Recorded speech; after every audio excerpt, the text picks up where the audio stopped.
Welcome to my physics class. Today I will discuss Bohr's atomic model. ये chapter atom से है और ये मेरा लेक्चर 2 है।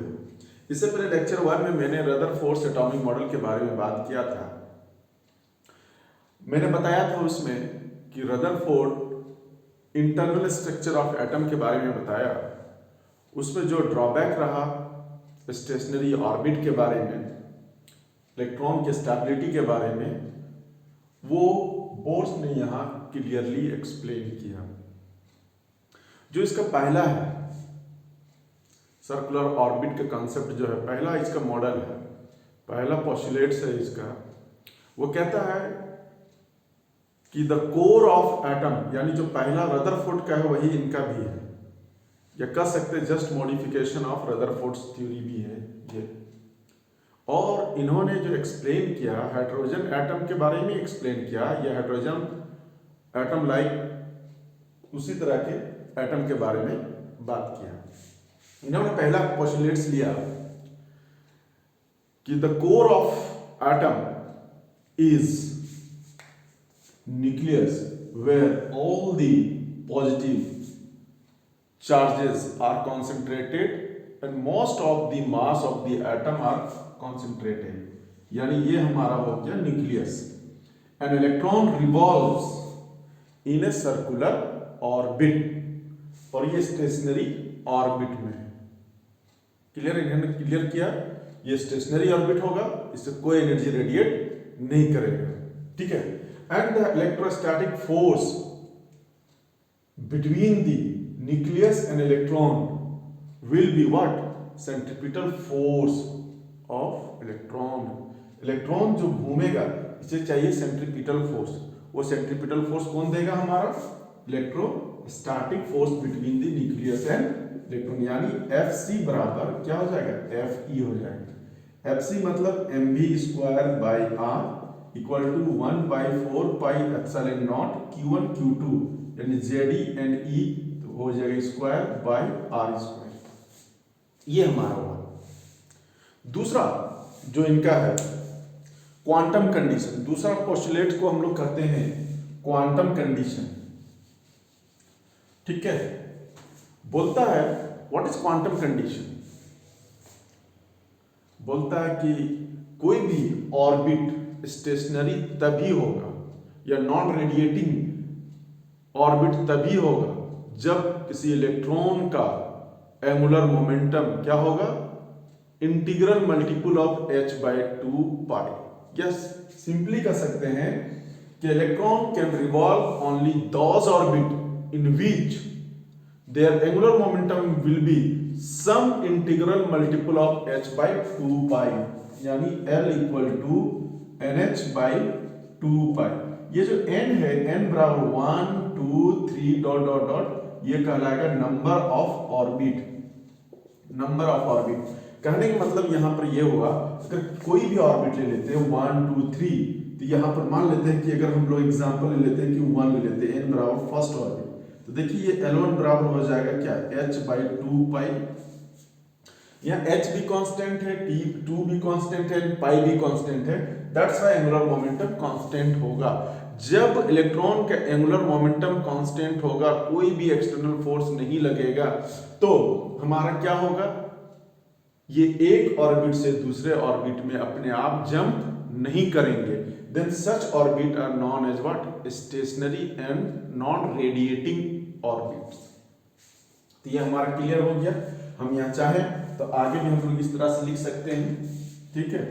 हमारे पास जो L है, L को ही कह सकते हैं RP, है ना, moment of linear momentum, moment of linear momentum, और यहां पर लिख सकते हैं NH/2π, और ये R को, P को हम लोग लिख सकते हैं mv इक्वल टू NH/2π।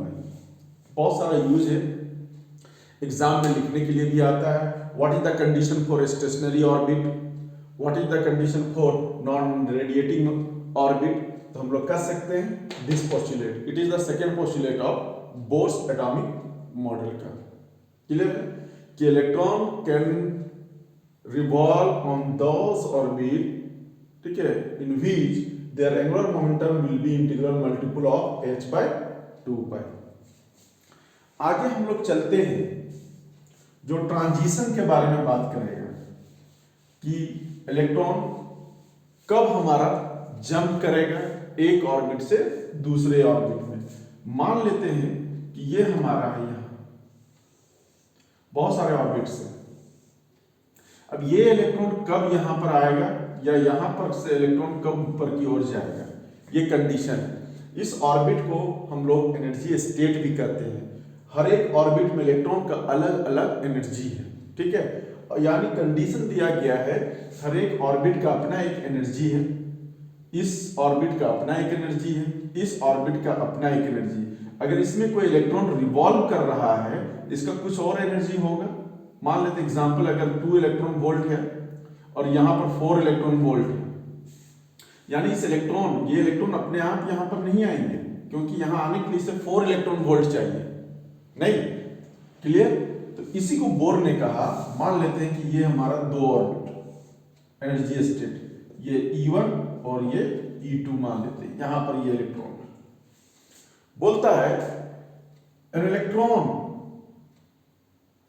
जो भी इलेक्ट्रॉन है जो रिवॉल्व कर रहा है, only can transit from one energy level to another energy level when some energy E equal to what, E2 minus E1, इस डिफरेंस के बराबर जब वो एनर्जी होगा, इट रेडिएट्स और एब्सॉर्ब। मान लेते हैं कि ये एब्सॉर्ब कर रहा है यहां पर, पहला कंडीशन, ठीक है। तो ये जो एब्जॉर्प्शन जो होगा, रेडिएशन, ये फॉर्मूला होगा, ये इसका एनर्जी इन दोनों के डिफरेंस के बराबर में होगा। ये हमारा लोअर एनर्जी स्टेट, ये हायर एनर्जी स्टेट, तभी जाके ये एक्साइट करेगा हमारा हायर एनर्जी स्टेट में। और हम लोग जानते हैं कि ये इलेक्ट्रॉन अगर हायर एनर्जी स्टेट में जाते हैं तो इस प्रोसेस को हम लोग कहते हैं एक्साइटेशन। और हम लोग जानते हैं कि एक्साइटेशन यानी एक्साइटेड स्टेट में मीन लाइफ टाइम 10⁻⁻7 सेकेंड होता है। तो ये तुरंत नीचे आएगा, देख लेते हैं, फिर अपने स्टेट में आएगा। तो ये देखिए, ये E2 और ये E1। तो बताइए, अगर एग्जांपल ले लेते हैं, एग्जांपल सिर्फ ले 2 इलेक्ट्रॉन वोल्ट और ये अगर 4 इलेक्ट्रॉन वोल्ट है, तो इन्हें ऊपर जाने के लिए कितना एनर्जी प्रोवाइड करना पड़ेगा, 2 इलेक्ट्रॉन वोल्ट, जिससे यहां से प्रूफ हो जाता है 4 - 2 = 2 इलेक्ट्रॉन वोल्ट। अब बताइए, यहां 10⁻⁻7 सेकेंड है इसका लाइफ टाइम यहां, तो ये फिर नीचे आएंगे। तो नीचे का एनर्जी कितना है, 2 इलेक्ट्रॉन वोल्ट, और यहां पर का एनर्जी कितना है, 4 इलेक्ट्रॉन वोल्ट। तो यानी ये क्या करेंगे, 2 इलेक्ट्रॉन वोल्ट को क्या करेंगे, ये रिलीज कर देंगे। यहां पर भी फॉर्मूला वही होगा, E = E2 - E1।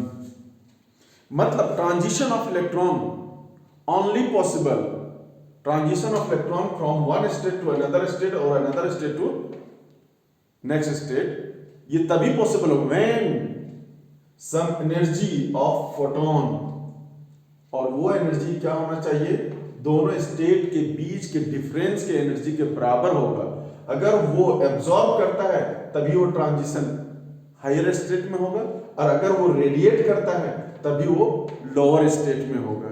ये हमारा बोर्स एटॉमिक मॉडल हुआ। 3 मॉडल था, मैंने बताया, पहला, दूसरा भी बताया स्टेशनरी ऑर्बिट क्वांटम कंडीशन, ये ट्रांजिशन कंडीशन कहलाता है, ठीक है।